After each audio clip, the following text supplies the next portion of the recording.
Halo everyone, kali ini saya sudah dengan bersama para narasumber dari kelas Era 8 Manajemen Universitas Primagraha. Nah, sebelum kita membahas materi yang akan kita diskusikan pada siang hari ini, terlebih dahulu saya akan memperkenalkan para narasumber saya. Di sebelah kanan saya sudah bersama dengan saudara Pinatunima. Halo. Selanjutnya ada Anissa Nur Fatimah. Halo. Di sebelah kiri saya ada saudara Indra Permana. Halo. Selanjutnya ada Saiful Mukminin. Hai. Nah, di sini kita akan membahas materi tentang aspek hukum dalam bisnis dan seberapa penting aspek hukum dalam bisnis bagi pelaku bisnis itu sendiri. Nah, aspek hukum sendiri merupakan bisnis yang merujuk pada semua peraturan, kemudian perundangan dan juga prinsip-prinsip hukum yang berlaku dalam konteks bisnis. Hal ini mencakup sejumlah aspek yang harus dipertimbangkan oleh perusahaan dalam menjalankan operasinya secara sah dan juga sesuai dengan ketentuan hukum yang berlaku.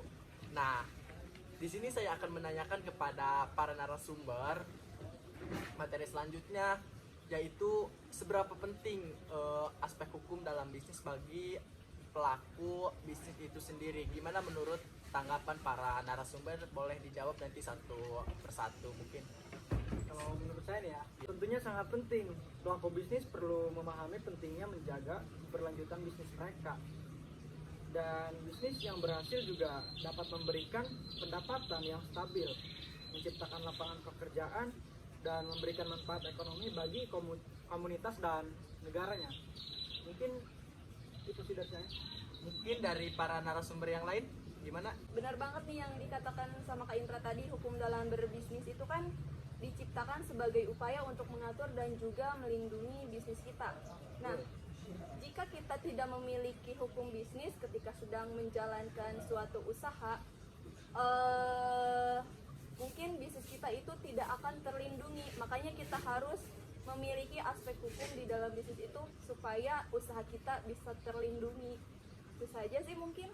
Sedikit penambahkan. Ya, silakan. Jadi Saiful. menurut saya ya, harus adanya inovasi dan perubahan. Mengapa? Karena para pelaku bisnis yang sukses akan selalu mencari cara baru untuk meningkatkan produk, layanan, dan proses mereka. Terus yang kedua, harus adanya tanggung jawab sosial dan lingkungan. Jadi para pelaku bisnis juga perlu memperhatikan tanggung jawab sosial dan lingkungan mereka. Mungkin hanya itu sih yang bisa saya tambahkan. Mungkin dari Kak Anis ada yang ingin ditambahkan? Oke, boleh.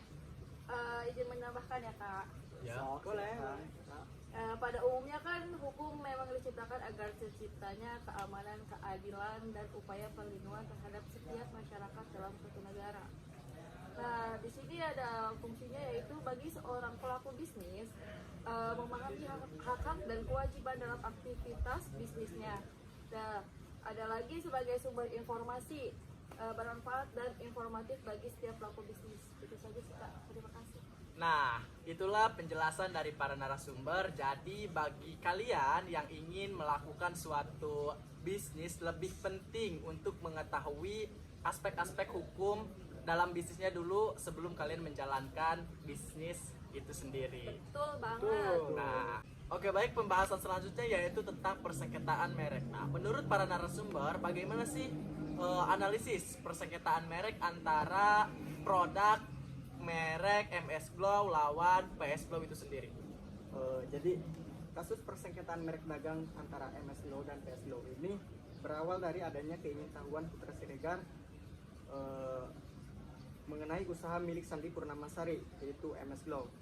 Tanpa memiliki rasa curiga, Sandi Purnamasari mengenalkan kepada Putra Siregar bagaimana proses produksi hingga pemasaran dari produk kecantikan miliknya. Nah, akan tetapi berselang beberapa bulan kemudian, Putra Siregar dan istrinya justru mendirikan sebuah merek dengan nama PS Glow. PS Glow merupakan singkatan dari namanya sendiri. PS Glow juga turut memproduksi berbagai macam produk kecantikan, sama halnya seperti MS Glow. Nah, selanjutnya Hal inilah yang memicu adanya dugaan plagiasi dari pihak PS Glow terhadap MS Glow. Selain dari nama merek yang hampir sama serta produk yang diproduksi, akan tetapi pembungkus atau packaging produk dari kedua merek dagang tersebut mempunyai kemiripan. Nah benar, MS Glow sendiri itu kan berdiri di tahun 2013 dan terregistrasi dalam Direktorat Hak Kekayaan atas Intelektual saat 2016. Nah, sementara PS Glow juga didirikan saat tahun 2021 dan terdaftar di Direktorat Hak Kekayaan atas Intelektual pada tahun yang sama. Oke, baik selanjutnya. Oke, baik, sengketa ini kan melewati dua proses peradilan di Pengadilan Negeri Niaga yang berbeda. Nah, benar sekali. Gugatan pertama diajukan oleh pihak MS Glow atas dugaan adanya plagiasi atau peniruan oleh pihak PS Glow di Pengadilan Negeri Niaga Medan. Nah, dalam gugatannya juga Sandi Purnamasari menuntut penarikan merek milik Putra Siregar yang mempunyai persamaan artinya kepada merek diantaranya MS Glow dan PS Glow. Oh iya, serta Sandi Purnamasari menuntut adanya ganti rugi sejumlah 60 miliar. Kasus ini tidak berhenti sampai di sini. Selanjutnya, Putra Siregar mengajukan gugatan balik kepada pihak Sandi Purnamasari di Pengadilan Negeri Niaga Surabaya dan terdaftar dengan perkara nomor di Niaga Surabaya. Dalam gugatan ini, Putra Siregar juga menuntut Sandi Purnamasari atas adanya tindakan tanpa hak melawan hukum. Nah, dalam sengketa ini kan kedua gugatan yang diajukan oleh pihak MS Glow dan PS Glow menghasilkan putusan akhir yang berbeda.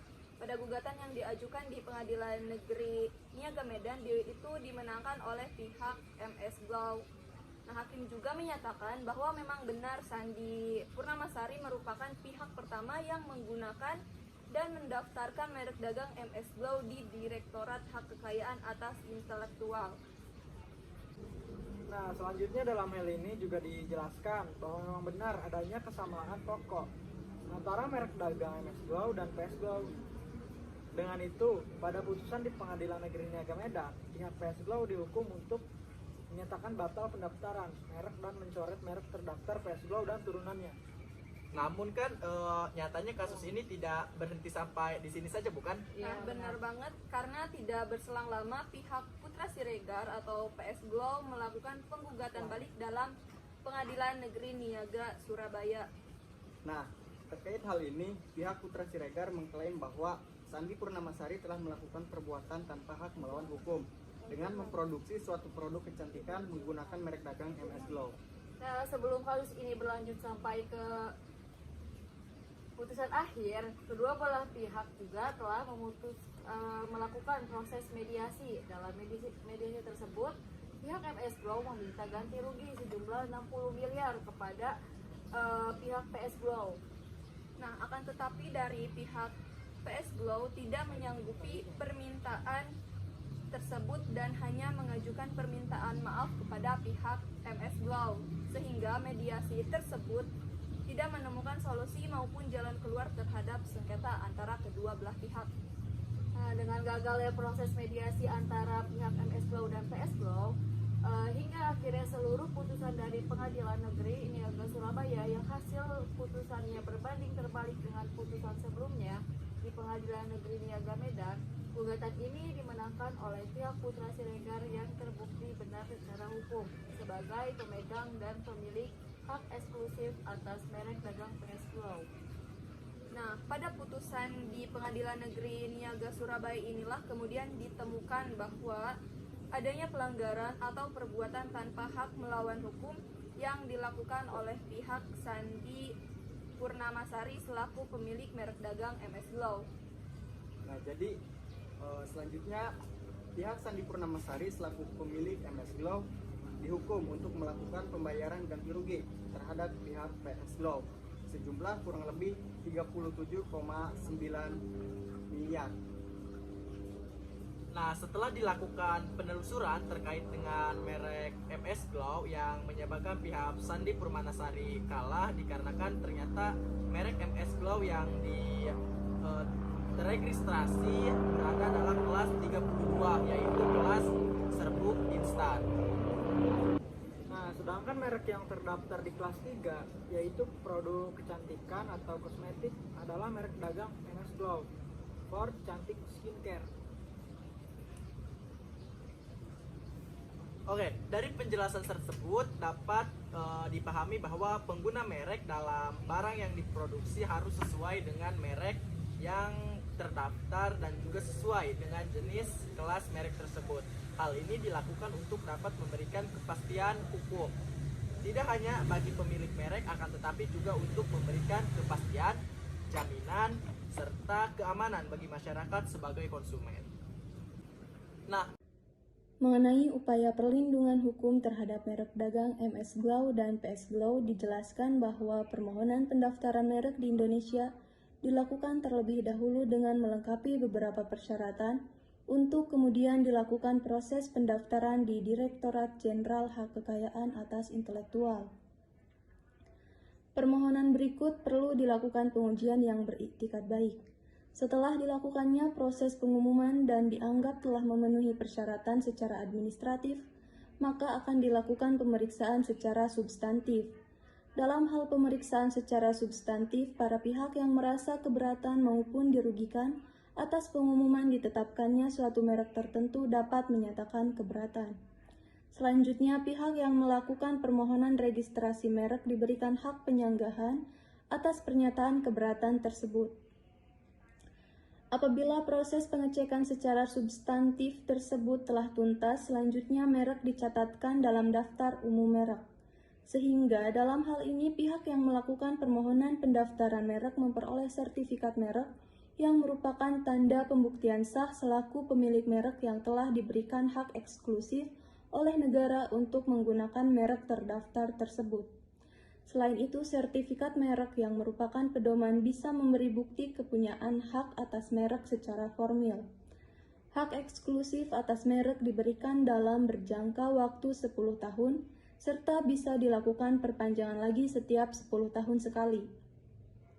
Dalam hal ini mengatur bahwa pihak yang telah melakukan pendaftaran mereklah yang kemudian berhak untuk menggunakan sendiri merek tersebut. Namun disinilah kemudian letak kekeliruan terhadap penerapan salah satu sistem pada Undang-Undang mengenai pendaftaran merek dalam negara Indonesia. Dalam Undang-Undang Nomor 20 Tahun 2016 tentang merek dan indikasi geografis, menjalankan sistem konstitutif yang menganut prinsip first to file system. Sistem konstitutif menyatakan bahwasannya pihak yang berwenang atas merek tertentu adalah pihak yang sudah mendaftarkan merek itu di Direktorat Hak Kekayaan Atas Intelektual. Jadi, melalui pendaftaranlah kemudian melahirkan suatu hak atas merek. Sistem konstitutif kemudian menganut prinsip first to file system. First to file system adalah prinsip yang menyatakan bahwa pihak mana yang mendaftarkan mereknya terlebih dahulu, maka ia dikatakan sebagai pemilik atau pemegang merek. Melalui penerapan prinsip ini dipandang dapat memberikan kepastian hukum bagi masyarakat. Namun perlu ditekankan bahwa prinsip first to file system ini bukan diberlakukan untuk pihak yang pertama kali menggunakan merek, melainkan berlaku ketika seorang pemilik merek telah mendaftarkan mereknya sebagai yang pertama di Direktorat Jenderal Hak Kekayaan Atas Intelektual. Maka ialah yang dinyatakan secara sah sebagai pemegang merek. Nah, itulah pembahasan persengketaan plagiasi merek antara MS Glow dan juga PS Glow, dan dapat kita simpulkan bahwa penyelesaian persengketaan merek dagang MS Glow dan juga PS Glow diselesaikan melalui upaya peradilan. Gugatan pertama kali diajukan oleh pihak MS Glow di Pengadilan Negeri Niaga Medan, dan gugatan yang diajukan oleh pihak PS Glow di Pengadilan Negeri Niaga Surabaya menetapkan hasil putusan akhir yang berbeda. Putusan di Pengadilan Negeri Niaga Medan menyatakan bahwa MS Glow memang benar secara hukum sebagai pihak yang lebih dahulu menggunakan dan mendaftarkan mereknya di Direktorat Hak Kekayaan Atas Intelektual, serta memutus bahwa harus dilakukan